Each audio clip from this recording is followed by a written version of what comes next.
Bon, à un moment, va falloir arrêter les excuses. Ça me fait un peu rire parce que j'en entends beaucoup qui me disent qu'à cause de leur génétique, bah justement, ils n'arrivent pas à perdre du poids, que c'est purement leur génétique et que bah ils sont bloqués. Ils sont bloqués, ils savent pas quoi faire. Sauf qu'en vrai, quand on creuse un petit peu, c'est pas que la génétique. En vrai, la génétique, ça a un impact, c'est sûr, sur notre composition corporelle, nos résultats, notre capacité de progression.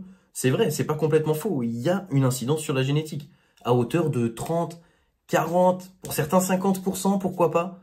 Mais en vrai, tout le reste, les 60 autres pourcents environ, c'est surtout impacté avec notre mode de vie, notre environnement, nos choix, tout ce que nous allons mettre en place. Donc en vrai, l'excuse de la génétique, ça me fait doucement rire. Parce qu'en vrai, ça veut juste dire que t'as la flemme. T'as la flemme d'aller chercher autre chose. Même si t'es impacté à 50% par ta génétique, bah t'as quand même 50% de tes capacités qui peuvent être changées. T'as quand même une grosse marge de manœuvre pour pouvoir progresser. Donc en vrai, faut arrêter de trouver la génétique comme excuse parce que t'es un flemmard, parce que t'arrives pas à toi-même te dépasser, à te motiver à t'entraîner ou à manger bien ou à faire ce blocage, à dépasser ce blocage qui t'arrive aujourd'hui. Donc, certes, ça a un impact. Jusque-là, on est d'accord, j'ai dit c'est ok. Mais si toi, justement, tu veux changer, que là, maintenant, ton objectif, il est de perdre du poids, de perdre du gras, de devenir un petit peu plus tracé, de te tonifier, bah, arrête de dire que moi, je suis ectomorphe, donc je peux pas du tout prendre du muscle, c'est pas du tout pareil. Non, à un moment, arrête. À un moment, faut arrêter. Faut arrêter de trouver des excuses. Des génétiques, on va dire des morphotypes, il en existe 3. Ectomorphe, mésomorphe, endomorphe. C'est vrai. Mais ça, c'est pas du tout basé sur la science. Ça veut dire, t'es maigre, t'es gros, t'es musclé. C'est juste un cas, c'est juste un fait. Mais ça se change. Moi, dans le passé, j'ai été un petit peu plus gros. J'ai été un peu enrobé, j'avais un tout petit peu de ventre. On pouvait dire que je stockais facilement et je perdais difficilement. C'était une réalité, je galérais de fou. Mais parce que j'avais pas mis les bonnes actions en place. Par la suite, j'ai été assez maigre. J'ai perdu beaucoup de poids parce que j'avais fait les mauvaises méthodes. J'ai perdu énormément de muscles, énormément de poids, j'étais très maigre et j'arrivais pas spécialement à reprendre. Et du coup, bah, je galérais à prendre de la masse et puis j'étais bloqué un petit peu dans cette phase de skinny. Donc ça, on pouvait dire que du coup, j'avais encore changé de morphotype. Pourtant, je suis pas né comme ça. J'ai quand même évolué. Puis par la suite, j'ai pris de la masse musculaire. Puis je prenais plus facilement de la masse, je perdais plus facilement du gras. Donc j'ai encore changé de morphotype. Donc les morphotypes, c'est pas une génétique. C'est juste dans quelle situation tu es actuellement. La génétique, qui ne va pas être possible de changer, c'est nos longueurs osseuses. Un os, ça fait telle taille, ça fait telle taille. Une fois qu'on a fini notre croissance, bon, bah, ça va pas bouger. Pareil pour les insertions musculaires. Une insertion musculaire, bon, elle est insérée ici. On peut développer notre muscle, mais on pourra pas changer l'insertion. Donc, ce que je veux dire, c'est que les excuses sur la génétique, à dire que j'ai un biceps court, ça c'est ok, pourquoi pas, j'ai un biceps court, ça veut pas dire qu'il pourra pas être musclé. Il pourra être énorme. Simplement, l'insertion pourra pas changer. Mais dire que je ne peux pas perdre de gras, parce que je suis bloqué dans ma génétique, ça marche pas. Si tu as un problème de santé, c'est autre chose. Mais ta génétique, c'est pas ça le problème. C'est que tu es un flemmard. C'est que tu sais pas mettre les bonnes actions en place. Alors, soit tu as essayé, et puis tu essayes encore, et puis juste t'as pas encore trouvé la bonne astuce, et moi je vais être là pour t'aider. En revanche, si c'est juste que tu te réfugies dans cette idée que la génétique, et bah, plus jamais tu pourras faire quelque chose parce que tu es bloqué dedans pour le reste de tes jours, non, je suis désolé, ça c'est juste de la mauvaise foi. Alors maintenant, comment tu vas faire pour sortir de ta situation? Parce que c'est vrai, c'est bien beau de dire que c'est de la flemmardise de se reposer sur ta génétique, mais en vrai, comment tu vas faire pour améliorer toute ta composition corporelle, te tonifier, devenir plus sec, avoir plus de muscles et être moins gras? Tout ça, bah en vrai, ça va être impacté directement par ton environnement et tes choix. Donc, faut améliorer tout ça. Ton environnement, bah simplement, par exemple, vide tes placards. Vide tes placards de toutes les choses qui peuvent te tenter, qui font que tu grignotes toute la journée. Bah oui, parce que tu crois que tu manges sain. Mais en vrai, qu'est-ce que tu grignotes la journée? Tu vides les placards de tous les petits bonbons, de toutes les petites confiseries qui traînent. Ça, c'est pas bon.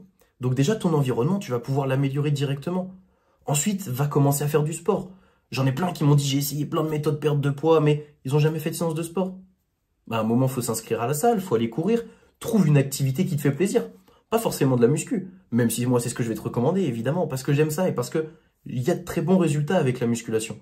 Mais en vrai, si toi, tu kiffes aller faire des sports de combat, si tu kiffes l'athlétisme, si tu kiffes le ping-pong, j'en sais rien, fais un sport qui te permet de te dépenser régulièrement dans la semaine. Si ton club, c'est pareil, tu fais une séance de sport à la semaine, on parle plus d'entretien que réellement de progression. Ensuite, l'alimentation. Renseigne-toi. Parce que là, effectivement, je ferai d'autres vidéos pour qu'on comprenne comment structurer une assiette. Mais l'alimentation, c'est quand même une part très importante. Donc, va falloir que tu gères tout ça. arrêter les écarts, bien gérer ta nutrition, faire une activité physique, améliorer ta qualité de vie, ton environnement, et puis réussir à t'organiser. L'organisation, c'est aussi la clé.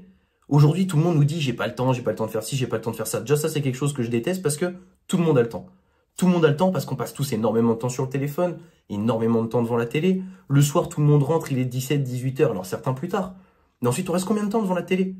Ok, mais moi, je rentre à 19 heures, j'ai la flemme. Tu vas pas me dire que jusqu'à 21 heures, t'as pas le temps de faire quelque chose. Il y en a qui débauchent à 22 heures et qui trouvent le temps quand même d'aller s'entraîner après puis de préparer à manger. Alors ouais, t'as la flemme, c'est ce que je dis. C'est la flemmardise. Mais en vrai, je comprends. T'as pas envie de tout préparer jusqu'à 22 heures et c'est ok. Mais du coup, tu t'organises. Pour l'organisation, moi, je vais te donner un petit peu comment je fonctionne. Le dimanche, je prépare les courses pour la semaine. Ça veut dire que je vais faire un drive. Déjà, le drive, ça fait gagner pas mal de temps. Je prépare mes menus, je sais ce que je vais manger. Je prépare moi-même mon plan alimentaire. Ce qui veut dire que ma liste de courses, elle est déjà préparée. À ce moment-là, j'ai juste à la faire. Et le lundi midi, je vais les chercher. Je vais les chercher en rentrant de la salle. Donc, j'ai pu aller m'entraîner. J'ai 1 heure pour m'entraîner. Je sais que je vais m'entraîner de telle heure à telle heure. C'est bloqué dans mon agenda. Donc, dans tous les cas, j'ai pas le choix. Parce qu'il faut pas que ce soit un choix. Le travail, c'est pas un choix. Le travail, on y va. Alors oui, on choisit notre travail, on choisit d'y aller. Mais on se lève le matin et on se dit pas « Ah non, vas-y, la flemme, si je commence à 7 heures, aujourd'hui, je commence plus tard. » Non, je commence de telle heure et je finis à telle heure. Bah, le sport, c'est la même chose. J'y vais le lundi de telle heure à telle heure.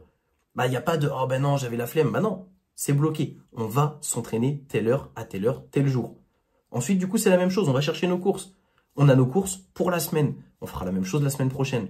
Donc maintenant qu'on a nos courses pour la semaine, le lundi soir, ben on prépare tout pour la semaine. Ou on prépare tout pour les 3 jours. Personnellement, je fonctionne plus sur 3 jours.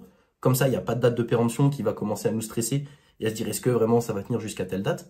3 jours de préparation jusqu'au mercredi soir. Donc je sais que le mercredi soir, je vais devoir refaire à manger pour jusqu'au week-end. Et déjà, pour ma stratégie d'alimentation, elle est déjà mise en place. J'ai pas d'à côté, j'ai pas eu de tentation à côté parce que j'ai pas acheté de gâteau apéro, de confiserie qui pouvaient me tenter et que j'irais grignoter en dehors de mes repas. J'ai préparé mon plan alimentaire, donc je sais qu'il convient à mes besoins actuels. Pour ma préparation, j'ai bloqué des temps pour aller faire les courses et bloquer des temps pour faire à manger. Pour faire du sport, c'est la même chose. J'ai bloqué du temps pour faire mon sport, donc je suis obligé d'y aller. Et à ce moment-là, bah ça y est, j'ai le nombre de séances qu'il me faut. J'ai créé mon programme à l'avance, j'ai créé mon plan alimentaire à l'avance, j'ai créé mes recettes à l'avance. Et il n'y a plus d'excuses. La flemme, ça n'existe plus parce que dans tous les cas, c'est bloqué. Et c'est là où on parle de discipline. Parce qu'une fois que c'est bloqué dans l'agenda, bah, il y a juste à laisser couler et puis à suivre le rythme. Et c'est vrai que c'est pas simple. Parce que faut réussir à gérer toute une organisation. Faut que quand on aille à la salle, on se dise, bah, ce que je fais, ça sert à quelque chose. Parce que flemme, effectivement, de s'entraîner pendant des années pour pas avoir de résultats et y consacrer beaucoup de temps. Faut aussi que le plan alimentaire, bah, il soit adapté à nos besoins. Et c'est vrai que c'est pas toujours simple non plus. Est-ce que cette recette, elle va être pas mal? Est-ce qu'elle va me permettre de progresser? Est-ce que j'en fais pas trop? Est-ce que j'en fais pas assez? C'est compliqué. Je conçois, c'est compliqué. Mais en vrai, déjà, si tu arrives à mettre en place une organisation, tout ce qu'il faudra, c'est des ajustements. Mettre un petit peu plus de sport, un peu moins de sport. Un peu plus d'alimentation, un peu moins d'alimentation. Est-ce que la qualité, est-ce que tu peux pas essayer d'aller chercher un peu plus? Tout ça, ça va se faire au fur et à mesure, c'est des ajustements. Mais le socle de ta progression, c'est ton organisation. Maintenant, si tu as envie que on crée ensemble un plan personnalisé qui va te permettre justement d'avoir une structure qui soit dédiée à ta progression et qui soit bien organisée. Pour ça, tu as juste à m'envoyer un message. J'avais ouvert quelques places il y a quelques semaines pour justement aider des personnes à créer leur plan personnalisé. Et j'étais complet très rapidement. En revanche, ce que je veux faire, c'est réouvrir des places. Réouvrir des places, sauf que cette fois, je vais les garder que pour les personnes les plus motivées qui vont m'envoyer un message.